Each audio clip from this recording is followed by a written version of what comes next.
The date is November 12, 2020, and Collingwood are in a mess. They've just been forced to offload superstar midfielder Adam Treloar, prolific accumulator Tom Phillips, recent Rising Star winner Jaidyn Stephenson, and promising young talent, Atu Bosenavulagi, because of a salary cap bursting at the seams.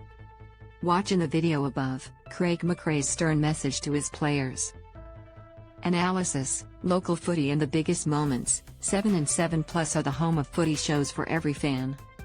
Stream them all for free on 7plus in exchange for Stephenson and Bosenavulagi. The Pies got pick 26 and moved up from 39 to 33, both of which they untraded to the Western Bulldogs, along with Treloar and 42, for 14 and a future second rounder. They also gave up Tom Phillips, who had averaged a tick under 23 disposals over his previous 3 seasons, for pick 65 and a deal that was dubbed laughable at the time.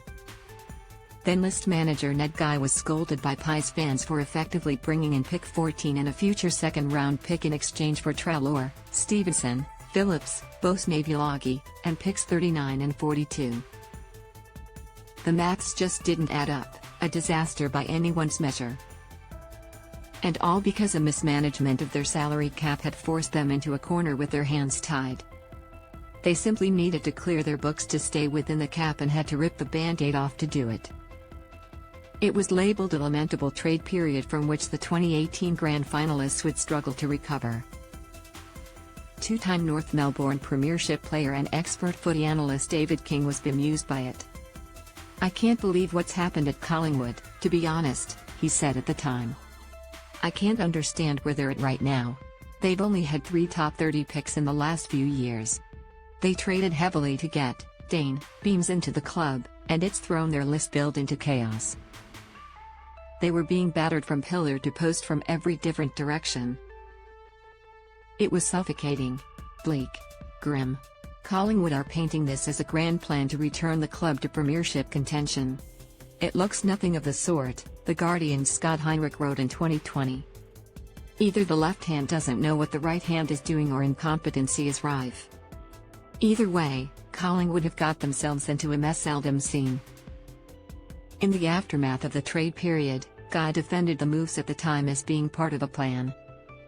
"It's part of a plan that we all put together and one that we executed," the list manager said at the time. "We want to add some talent and we're going to do that in the draft." Fast forward just 22 short months, and the Pies are playing off in a semi-final and are still genuine premiership contenders. Sorry. What? How did that happen?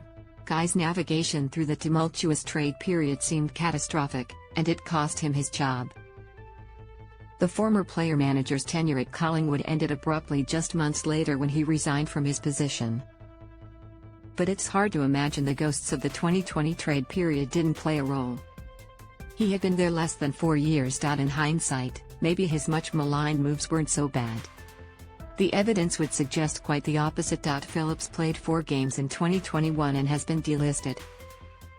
Stephenson, who signed a lucrative 5-year deal at the Roos, has been dropped a number of times by his new club and continues to struggle to find the scintillating form in which he began his career.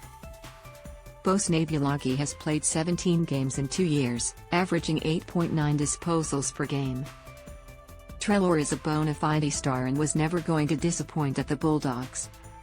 But consider this. If you had have said at the start of the 2020 trade period that offloading Treloar and 3 players who, for the most part, wouldn't be at AFL level in the following 2 years, for a first-round pick which became Ollie Henry, and a second-round pick which helped to secure Nick Dykos, while also solving serious salary cap issues which threatened to derail the club, would you do it? Every time. Henry has played 25 senior games and looked comfortable at the level. Dykos might win the club's best and fairest in his first year. The Pies are flying. If McRae isn't the coach of the year, he's in the quinella. A spot in the preliminary final beckons if they can get over the Dockers on Saturday night. Their age profile is as healthy as it's been since 2010. Their salary cap is under control and may be eased further if Brodie Grundy finds his way to Melbourne. Beau McCreary, Pat Lipinski, Ash Johnson, Nathan Murphy, Jack Ginnivan and Josh Dykos have all become key cogs in the Collingwood machine. None of them are debilitating strains on the salary cap, but all of them have played crucial roles in the Pies' ascent to the pointy end of the ladder. Could anyone have foreseen the Pies' rise to contention in 2022? Ned Guy, maybe? And finally, thank you all for watching the video. Please like and comment your opinion so we can discuss together. Don't forget to subscribe, press the bell to follow and update many other interesting news. See you in the next videos. Goodbye.